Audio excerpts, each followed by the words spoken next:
है, मुमकिन है कि जिस जगह से, जिस ब्लॉक से आप इस वक्त डिस्ट्रिक्ट डेवलपमेंट काउंसिल के मेंबर हैं वो रिजर्व हो, तो आप इलेक्शन नहीं लड़ पाएंगे, कम से कम उस ब्लॉक से तो नहीं लड़ पाएंगे अगर वो रिजर्व हो जाती है। रिजर्वेशन आपको मिली नहीं, इलेक्शन होने जा रहे हैं, तो वादा तो ये था कि इलेक्शन से पहले जो है रिजर्वेशन आपको मिल जाएगी, तो क्या वहां जाके आपको लगता नहीं है आप गए भी और कुछ हुआ भी नहीं? अगर एसटी स्टेटस पहाड़ियों को नहीं मिलेगा तो मैं ये समझता हूँ एज ए बीजेपी मेंबर भी मैं ये मानता हूँ कि पहाड़ी बीजेपी को वोट देने वाले इस वक्त हमारी जो चैनल से बिल्कुल खुल के बगैर किसी डर खौफ खतरे के कि अगर ये रोड जल्द से जल्द बहाल न की गई, खोली न गई लोगों के लिए, तो I will be the first person जो मैं इस पर प्रोटेस्ट करूंगा। एंड उसके बाद और एक इसमें थारो इन्वेस्टिगेशन होनी चाहिए कि क्या रीजन है, क्या रीजन आया जो मिशनरी एंड मिशनरी है क्या वहां से किसी किस्म के फायदे लिए जा रहे हैं कि और किस किस्म की मिशनरी वहां पर इंस्टॉल है। मैं ये कहता हूं कि जुजीला पास अगर खुल सकता है जहां पर कितने जो है वो फीट बर्फ है, आपने वहां चीफ इंजीनियर बैठाया हुआ है, आपने वहां एक्सियन बैठाए हुए हैं, और इतना किस्म की मैन एंड मिशनरी की इन्वॉल्वमेंट जिसमें करोड़ों रुपए आपको आपके पर अनम पर ईयर खर्च होते हैं। इतना खर्चा करने के बाद भी अगर ये रोड ये रूट नहीं खुलता तो मुझे ये लगता है कि इसको बंद करने का कोई जवाब नहीं है। या तो एडमिनिस्ट्रेशन क्लियरली बताए कि क्या रीजंस हैं, ये क्यों बंद है, क्या इसके पीछे क्या वीकनेसेस हैं, सिस्टम में क्या फ्लॉस हैं, आया कोई किस किस्म का तूफान आ जाएगा कि अगर कोई कैंसर पेशेंट बेचारा गरीब जिसके पास जो है अगर जो सफर हम 500 रुपए में कर सकते हैं वो जो एडमिनिस्ट्रेशन है वो हमें मजबूर करती है कि हम वो 50,000 में करें उस तरीके से घूम के। तो बहसियत मजमूई काउंसिल कुछ नहीं करती है। सोहेल मलिक चूंकि काउंसिल का एक हिस्सा है जी, और डीडीसी बीडीसी मेंबरान है, मैं शमीम गनई का नाम लूंगा, मैं शानबाज चौधरी का नाम लूंगा, मैं शफीक मीर का नाम लूंगा, ये 3-4 गिने चुने लोग हैं जो इसके ऊपर बोलते हैं। जमील कोली है, यही 4-5 लोग बोलते हैं आप। और आप देखें कि कई लोग हमारे पुंछ रजौरी के जो कैंसर में मुब्तला हैं आज की डेट में, उनको वो हेप्टिक रूट फॉलो करके रामबन के जरिए जाना पड़ता है। मुगल रोड खुलनी चाहिए, और क्यों खुलनी चाहिए? क्योंकि हमारे पेशेंट्स, हमारे स्टूडेंट्स, हमारे एम्प्लॉइज और हमारे बिजनेस जो है, क्योंकि और उसके साथ साथ लोगों के जो है वो रिलेशंस हैं। बिल्कुल, अब हमारे लोगों की शादियां वहां पर हुई हैं, वहां के लोगों की शादियां यहाँ पर हुई। एक जमाना वो था जिस जमाने में डिस्ट्रिक्ट डेवलपमेंट काउंसिल के मेंबर सुरनकोट बी से सोहेल मलिक राजौरी और पुंछ की आवाज हुआ करते थे। मैं इसलिए कह रहा हूं कि अब ये ज्यादा मसरूफ हो गए हैं और हम मीडिया वालों को ये वक्त कम देते हैं। मुमकिन है लोगों के बीच में ज्यादा रहते हों, और चूंकि अब ये भारतीय जनता पार्टी से वाबस्ता है तो जिम्मेदारियां भी मुमकिन है कुछ ज्यादा बढ़ गई हूं। एक लंबे वक्त के बाद सोहेल मलिक से आज हमारी बात हो रही है। सोहेल साहब, बहुत शुक्रिया, आपने वक्त दिया है। पहला सवाल मेरा ये होगा, सोहेल साहब ये बताइएगा कि भारतीय जनता पार्टी ज्वाइन करने से पहले का सोहेल मलिक, भारतीय जनता पार्टी ज्वाइन करने के बाद के सोहेल मलिक में हम कुछ फर्क देख रहे हैं, महसूस कर रहे हैं। आपको क्या लगता है, क्या आप भारतीय जनता पार्टी ज्वाइन करने के बाद कुछ बदल गए हैं या मसरूफियात ज्यादा हो गई? डॉक्टर साहब, बहुत शुक्रिया आपका कि आज आपने जो मुझे इनवाइट किया है यहाँ कुछ इम्पॉर्टेंट जो इश्यूज़ हैं हमारे उन पर डिस्कशन का, तो मैं जनाब का दिल की गहराइयों से शुक्रिया अदा करता हूँ। और साथ ही साथ पहले के जो एक किस्म की जो एक्टिविटी थी मेरी डे टू डे, और उसके बाद की आप देखिए कि with the passage of time, जब शुरू में इलेक्शन के दिन थे या उसके बाद के दिन या जीतने के बाद या पार्टी ज्वाइन करने से पहले के दिन या अब के दिन, तो आपको पता है कि दिन ब दिन जो है वो काम काज जो है वो ज़्यादा बढ़ते हैं, मसरूफियात ज़्यादा रहती हैं। और फिर एक इलाके से जिसमें मैं चुन के आता हूँ, जिसमें जो सुरनकोट बी कंस्टिट्यूंसी, जिसमें तकरीबन 15 पंचायत से, तो दूर दराज के इलाके हैं। अब हर किस्म के वहाँ पर प्रॉब्लम्स रहती हैं डेवलपमेंटल एक्टिविटीज़ को लेकर या कुछ घरेलू मामलात इस तरह से। तो दिन हमारा जो आपको पता है कि जो सेटअप है या जो हमारा माहौल है वो देहाती माहौल है वहाँ पर। तो कोशिश करते हैं, कहीं कुछ प्रॉब्लम है, कहीं गमी भी है, खुशी भी है, तो हर तरीके की एडमिनिस्ट्रेशन से भी डीलिंग है, काम काज भी करने हैं। तो मुझे ये लगता है कि मुझे ये लगता है कि पहले से ज़्यादा मैं ओवरबर्डन्ड हूँ और पहले से ज़्यादा परफॉर्म कर रहा हूँ। लेकिन हाँ, ये बात है कि थोड़ी मीडिया से पिछले काफ़ी अरसे से जो है वो राब्ता जो है वो डिस्कनेक्ट रहा है, और मैं कोशिश करूँगा इंशाल्लाह कि वो राब्ता जो है बहाल किया जाए और लोगों के जो मामलात हैं या जो लोगों की प्रॉब्लम्स है, जिस तरह आपने हमेशा एक प्राइम रोल प्ले किया है उनको उजागर करने में, तो मेरी कोशिश रहेगी कि आने वाले दिनों में हम फिर उस पुराने ट्रैक पर आए और स्पीड ऑफ वर्क जो है वो डबल रफ्तार से होगी, लेकिन जो हम मीडिया लोगों में से बातचीत प्रेजेंस भी है होती रहे बिल्कुल आपकी। बिल्कुल हाँ, बिल्कुल होती रहेगी। सोहेल साहब, एक चीज़ ये बताइएगा कि नितिन गडकरी जी अभी जम्मू कश्मीर के दौरे पर थे और खित्ता पीर पंजाल के लिए एक बड़ी अनाउंसमेंट वो करके गए हैं कि ये जो टनल है मुगल रोड पे, ये तामीर होगा। लेकिन फिलहाल जिस परेशानी में हम लोग हैं, और पिछले 3-4 साल से ये परेशानी है कि मुगल रोड जो है ये बर्फ हट जाने के बाद भी नहीं खुलती है, बहुत तगोदो करनी पड़ती है, बहुत कोशिशें करनी पड़ती हैं। टनल की मुबारकबाद तो चलो आपको भी और आप लोगों को भी दें, क्योंकि आप भारतीय जनता पार्टी का हिस्सा हैं और अनाउंसमेंट भारतीय जनता पार्टी की सरकार के एक मंत्री ने की है। लेकिन ये मुगल रोड खुलती क्यों नहीं है? क्या वजह है कि इतनी कोशिशें काविशें करने के बाद सोशल मीडिया, सड़क पे सब लोग आते हैं, उसके बाद जाके कहीं ये मुगल रोड खुलती है? तो क्या एडमिनिस्ट्रेशन के और आपके बीच में कोई दूरी है, या आप एडमिनिस्ट्रेशन को अपनी बात समझाने में नाकाम रहते हैं, या आपकी कोई एडमिनिस्ट्रेशन से बात हुई है कि जल्द वो मुगल रोड खोलेंगे? सर जी देखिए, ये बड़ा एक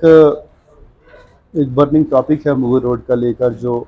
जिस पर आए दिन बातचीत होती है। हमने भी कोशिश की है, लेकिन इस इशू पर बात करने से पहले जो पिछले दिनों बीजी में एक हार्ट रेंचिंग इंसिडेंट हुआ, एक टेरर एक्टिविटी हुई, टेरर एक्ट हुआ, जिसमें हमारे भारतीय सेना के 5 जो हैं वो अहलकार जो हैं वो शहीद हुए हैं। तो सबसे पहले मैं उनको श्रद्धांजलि देना चाहता हूँ, और my thoughts and prayers are with the family के, और मेरी हार्टफेल्ट कंडोलेंसेस भी हैं। और जो एक सिपाही हमारे ज़ख्मी हैं, मेरी दुआ है कि वो भी जल्द अज जल्द सेहतयाब हों। और जिन्होंने इस किस्म की गलूनी एक्टिविटी की है, टेरर इंसिडेंट, एक टेरर एक्ट किया है, जिसमें मुझे लगता है कि is the deadliest terror act of जितना भी आज तक रहा, और इस किस्म का जिसमें गाद लगा के हमला किया गया। और मैं पढ़ रहा था कहीं कि इस तरह के जो चाल चलन थे नॉर्थ ईस्ट रीजन में होते थे। तो वो जो लोग हैं जिस किस्म की एक्टिविटीज़ में वो जो मिलिटेंट्स मुब्तला हैं, उनको जो है जल्द अज जल्द कैफरे किरदार तक पहुँचाना चाहिए। और हमारे एरिया में पुंछ रजौरी में बिलखसूस तहसील सुरनकोट, और ये जो स्ट्रेस है जो पिछले काफ़ी अर्सा से थोड़ा जो है वो बदनाम रहा है, और जो एक बाइल पटैटो, आप हार्ट पटैटो कह लीजिए, तो ऊपर वाला करे कि यहाँ अमन अमान जो है और शांति दोबारा से लौटे। और अब उस इशू की तरफ आते हैं कि जो एक बहुत बड़ा इंपॉर्टेंट इशू है आज की डेट में, कि मुगल रोड का आप देखिए, जब से डीडीसी काउंसिल इलेक्ट होके आई है, तो ऑन एवरी ईयर हमने कोशिश की है, हमारी डीडीसी काउंसिल, हमारे बीडीसी मेंबर्स के, ये रोड जो है वो रिवाइव हो, ये रोड खुले। और इसमें हमारा, मैं तो अपने जो मेरी बात है, या मैं ये कहूँ कि डे वन से मेरी ये कमिटमेंट थी, या मेरे दिल में ये एक कोशिश रही मेरी, कि मुगल रोड पर एक टनल बनना चाहिए। उस सिलसिले मैंने ऑनरेबल जो हमारा जो मिनिस्टर हैं ये ट्रांसपोर्ट और रोड्स और हाईवे के, माननीय नितिन गडकरी जी, इनको मैंने मेल भी की, फिर डिफरेंट चैनल से बातचीत भी चलती रही। तो सबसे पहले तो मैं पीर पंजाल के लोगों को, और ख़ासकर कश्मीर के जो उस तरफ शोपियान वाला और अनंतनाग और बाकी अजला हमारे कनेक्शन में, जो कनेक्टिविटी में आते हैं, उन लोगों को मुबारकबाद देना चाहता हूँ कि नियर अबाउट जो है 20,000 करोड़ रुपए की इन्वेस्टमेंट जो है वो इस टनल पर, और जिस तरह से उन्होंने अनाउंसमेंट की है कि अगले कुछ ही महीनों में इसका डीपीआर तैयार होगा, तो मैं ये समझता हूँ कि पुंछ रजौरी के लिए ये खुशाइन सुबह का आगाज है। ये हमारे लिए बड़ा हिस्टोरिक, आप कह लीजिए, इससे पहले की हुकूमतें रही या कोशिशें सब ने की, लेकिन आखिरकार जो है किस स्ट्राइक पर जो है वो जाके पत्थर टूटा है। तो ये बहुत बड़ी, और इसमें मैं पूरी बीजेपी की क़यादत, हमारे खासकर जो हमारे रविंद्र रैना साहब हैं, हमारे यूटी के जो प्रेसिडेंट हैं बीजेपी के, तो उनको भी मुबारकबाद पेश करना चाहता हूँ कि उनके एफर्ट्स रहे हैं हमेशा, वो उनकी जो आप देखें डे टू डे एक्टिविटीज, और जो प्रो पब्लिक और लोगों के बीच में रहते हैं, चाहे स्टूडेंट्स का इशू हो, डेवलपमेंट का इशू हो, चाहे किसी किस्म का, तो उनका बड़ा एक इसमें रोल रहा है। और मैं पूरी जो भारतीय जनता पार्टी है यूटी की, उसको, और पूरा जो है जो हमारे ऑनरेबल प्राइम मिनिस्टर साहब हैं जिनका ये सपना था, और जो इंटीग्रेशन की बात करते हैं, तो मैं सबको मुबारकबाद देना चाहता हूँ, खासकर अपने लोगों को। और जहां तक अब मुगल रोड की बात है, आपको मैं याद दिलाऊं कि लास्ट मंथ में जब डिविजनल कमिश्नर से मिला,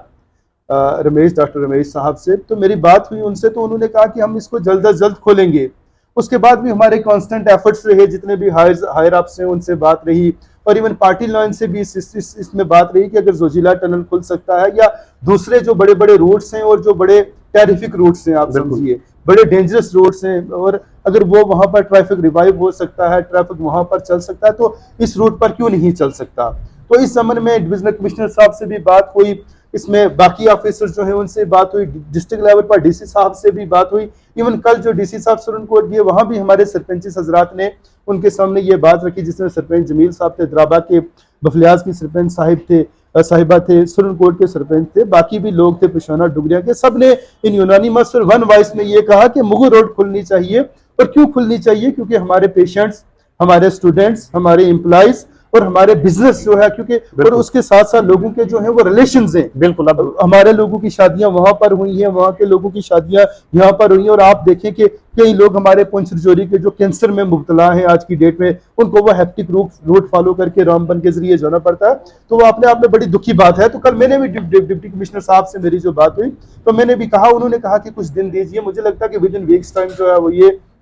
रोड खुल जाएगी, इसमें तो हर किस्म की क्लियरेंस मिल जाएगी। और आपके चैनल के माध्यम से जिस तरह हमेशा आपने भी कहा, मैं भी ये मानता हूँ, हमारे बाकी साथी भी, कि ये हमारे लिए एक इकोनॉमिक एक्टिविटी भी है, ये हमारे जो है वो इलाज और मालजे के लिए भी है, ये हमारी एजुकेशन और ओवरऑल डेवलपमेंट में ये रोड एक बड़ा लाइफ लाइन का काम करती है। और मैं शुक्रिया अदा करता हूँ नितिन गडकरी साहब का कि उन्होंने अगर 20,000 करोड़ रुपए की इन्वेस्टमेंट इस रोड पर दी है तो इट्स मीन इसका कुछ सिग्निफिकेंस है। तो मैं ये चाहता हूँ कि ये रोड जो है जल्द अज जल्द हमारे लोगों के लिए, पीर पंचाल के लोगों के लिए, जिसमें पुंछ और रजौरी के लगभग 12-14 लाख लोग जो हैं हमारे, और इवन आप देखें कि जब वो वाला रोड बंद होता तो लास्ट ईयर नियर अबाउट मुझे ये लगता है कि लाखों की तादाद में लोगों ने इस रोड से ट्रैवल किया। और वापस जो है जब जो अमरनाथ यात्रा शुरू हुई उससे पहले भी और उसके बाद भी तमाम एक्टिविटी इस रोड से शुरू हुई। तो मैं ये समझता हूँ कि ये रोड जो है within no time, within days जो है इसको खोलना चाहिए। सोहेल साहब, ये जो आपने काउंसिल का जिक्र किया ना, पिछले 2-3 साल से, 2 साल से जब से ये आपकी काउंसिल वजूद में आई है, ये काउंसिल हो या राजौरी में हो, क्योंकि राजौरी के लोग भी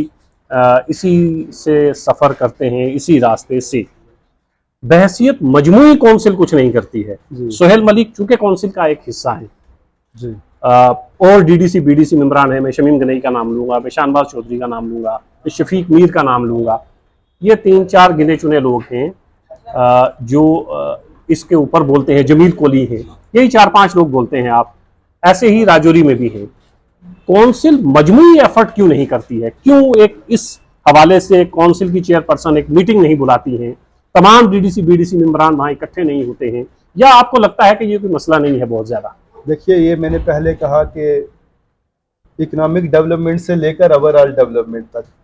आपकी एजुकेशन का सिलसिला है, इसमें आपके मैंने कहा रिलेशंस हैं, हमारे और 10 किस्म के मतलबात जो हैं इस रूट से कनेक्टेड हैं। तो ये आपने बड़ा अच्छा सुझाव दिया। और जितने भी व्यूवर्स देख रहे हैं, खासकर अगर हमारे डीडीसी चेयरपर्सन जो हैं वो चाहे रजौरी के या पुंछ के, और उनकी पूरी काउंसिल अगर ये देख लिया तो वाकया ये एक अच्छा आपने सजेशन दिया कि सबको मिलकर इस पर जो है वो जो है कलेक्टिवली इसके लिए वॉइस रेज करनी चाहिए, क्योंकि ये बड़ा इंपॉर्टेंट। आप देखिए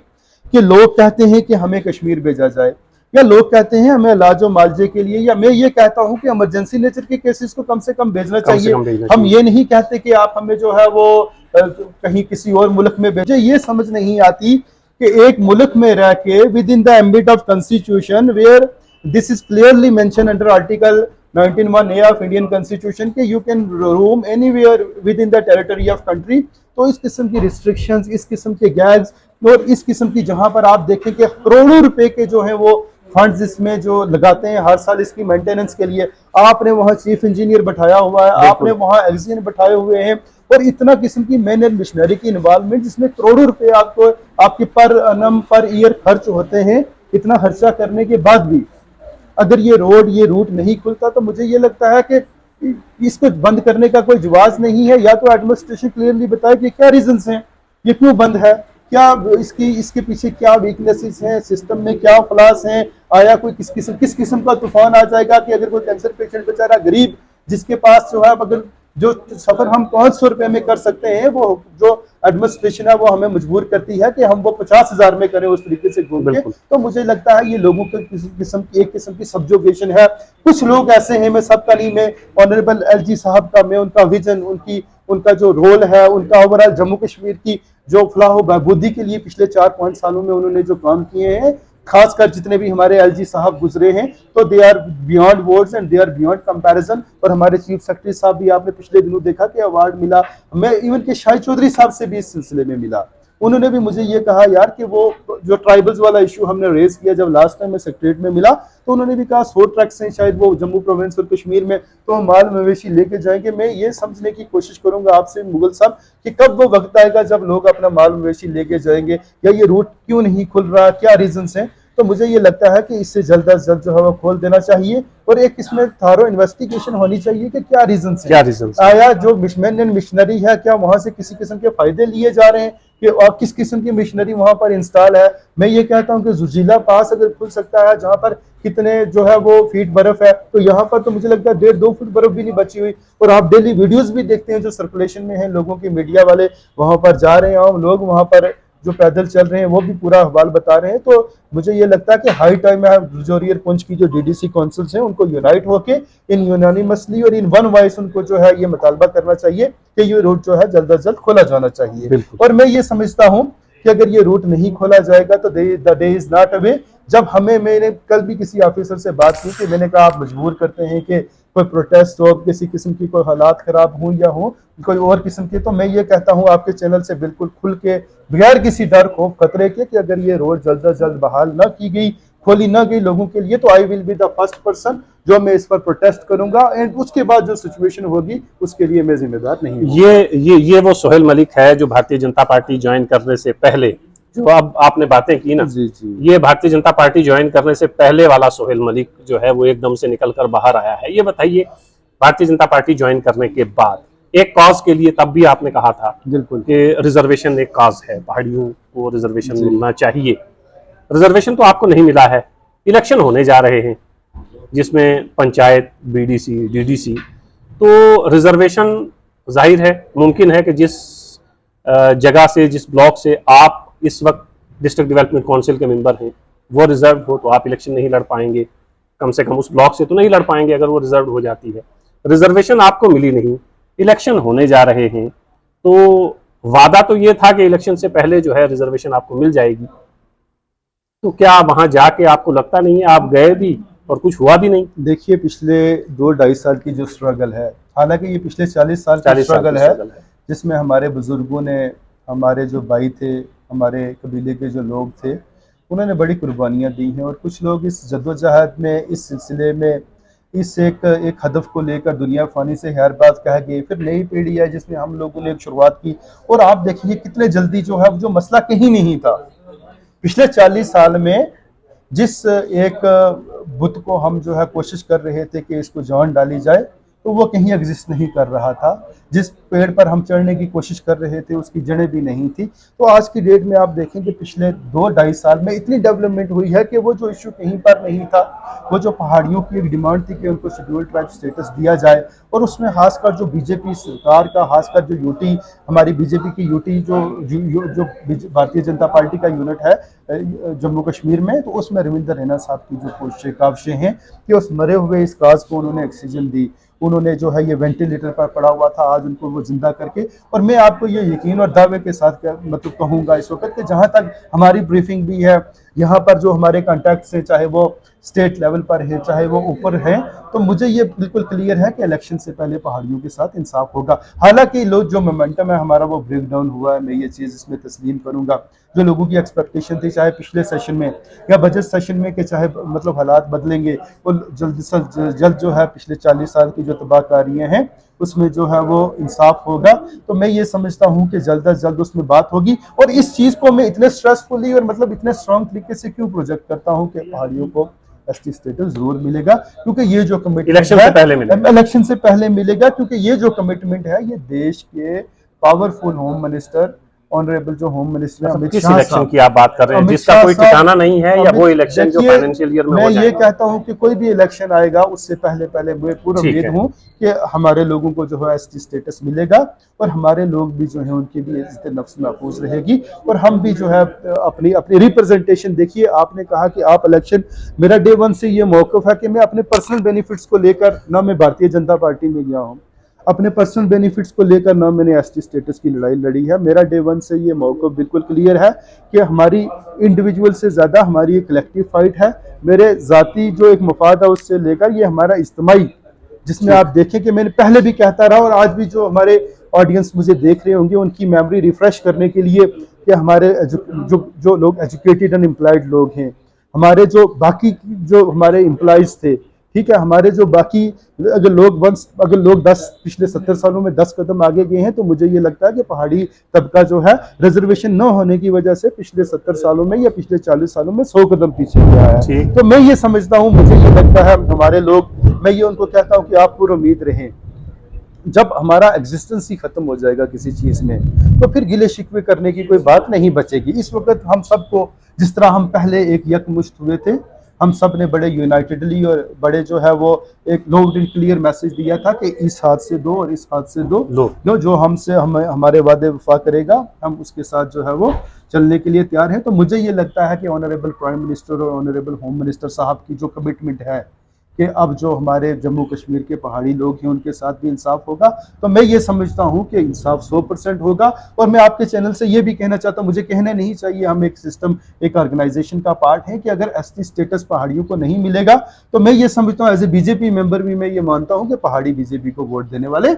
इस वक्त हमारी जो सारी सिस्टम है, जो हमारी पूरे कनेक्शन हैं, जो हमारी एक आप कह लीजिए कि ओरिएंटेशन है, वो यही है कि हमें एसटी स्टेटस होगा तो हमारे लोग जो हैं वो बीजेपी को, और मैं ये भी समझता हूं कि जिस दिन एसटी स्टेटस मिलेगा उस दिन जम्मू कश्मीर में जो चीफ मिनिस्टर होगा अगला, वो भारतीय जनता पार्टी से होगा और एक मजबूत सरकार से होगा। अच्छा, भारतीय जनता पार्टी का जिक्र जरा करें। सोहेल साहब, ये बताइएगा, जब से आप भारतीय जनता पार्टी में गए हैं, अगर मैं आपसे ये पूछूं कि चलिए वो सोहेल मलिक जो बहुत एक्टिव थे भारतीय जनता पार्टी ज्वाइन करने से पहले, आपने बताया कि भारतीय जनता पार्टी ज्वाइन करने के बाद चूंकि मसरूफियात ज्यादा बढ़ गई हैं, मीडिया से आप बात नहीं करते हैं, बाकी सारे काम जो है वो मुसलसल उसी तरीके से हो रहे हैं। लेकिन अगर आपसे मैं ये पूछूं कि भारतीय जनता पार्टी ज्वाइन करने के बाद खित्ते पीर पंजाल के लिए क्या किया आपने, क्या आपके जहन में है, क्या कहीं कोई बात की? क्योंकि हमारे मसले तो बहुत सारे हैं ना। बिल्कुल। तो कौन से ऐसे मसाइल हैं जो हाईकमान तक आपने पहुंचाने की कोशिश की अब तक? देखिए, राइट फ्रॉम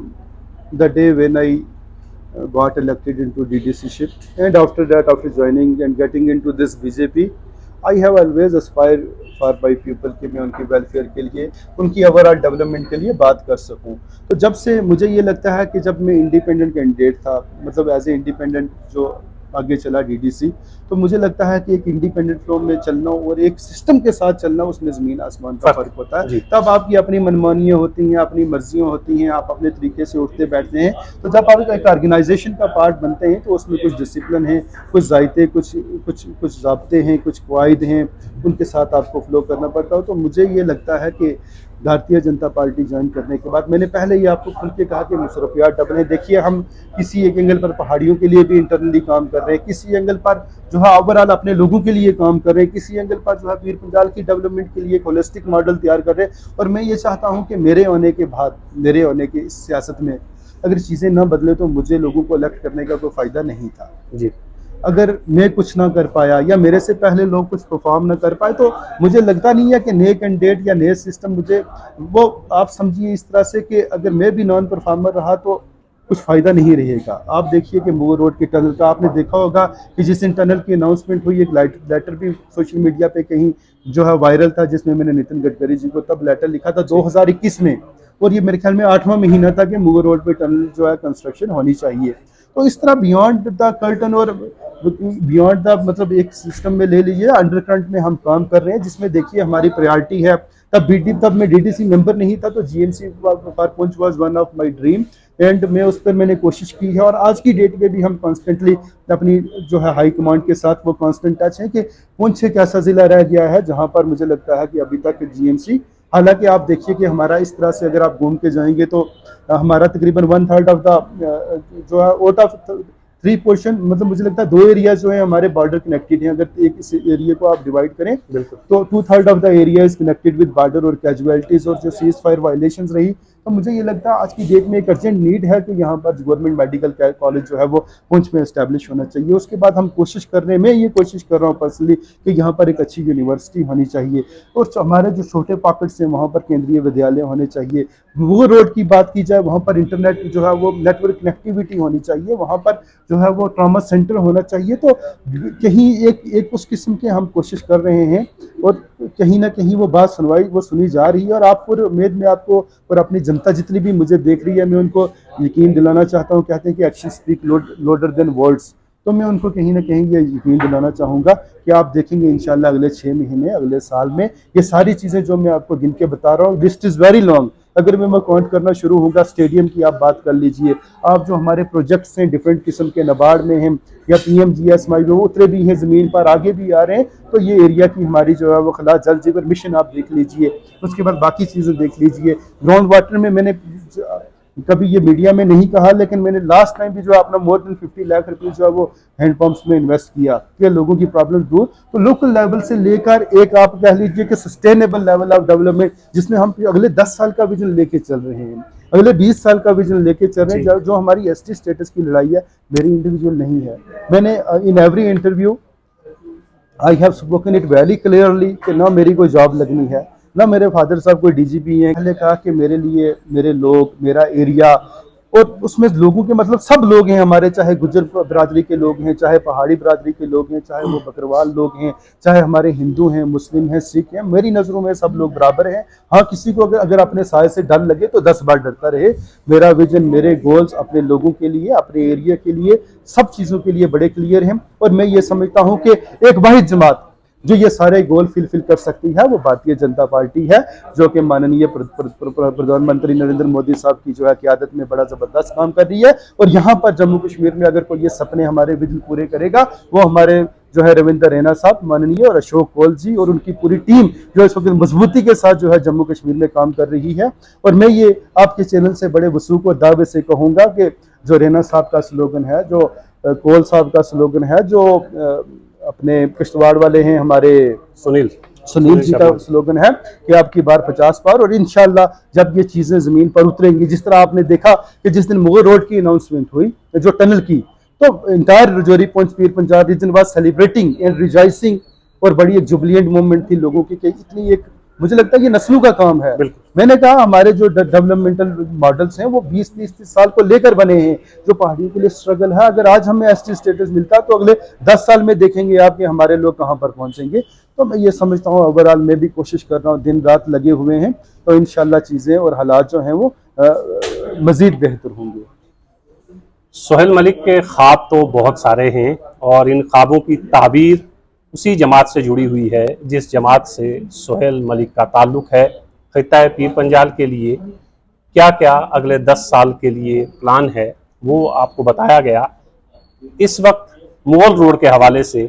अपनी कोशिशें ये कर भी रहे हैं, और जहाँ जहाँ इन्होंने बात करनी थी की भी है, और मुझे उम्मीद भी है कि इसके बाद भी ये अपनी कोशिश जारी रखेंगे। और उम्मीद है बहुत जल्द मुगल रोड भी खुलेगी, और वो ख्वाब, जिन ख्वाबों का जिक्र इस इंटरव्यू में सोहेल मलिक साहब ने किया है, वो ख्वाब ताबीर में भी जल्द बदलेंगे।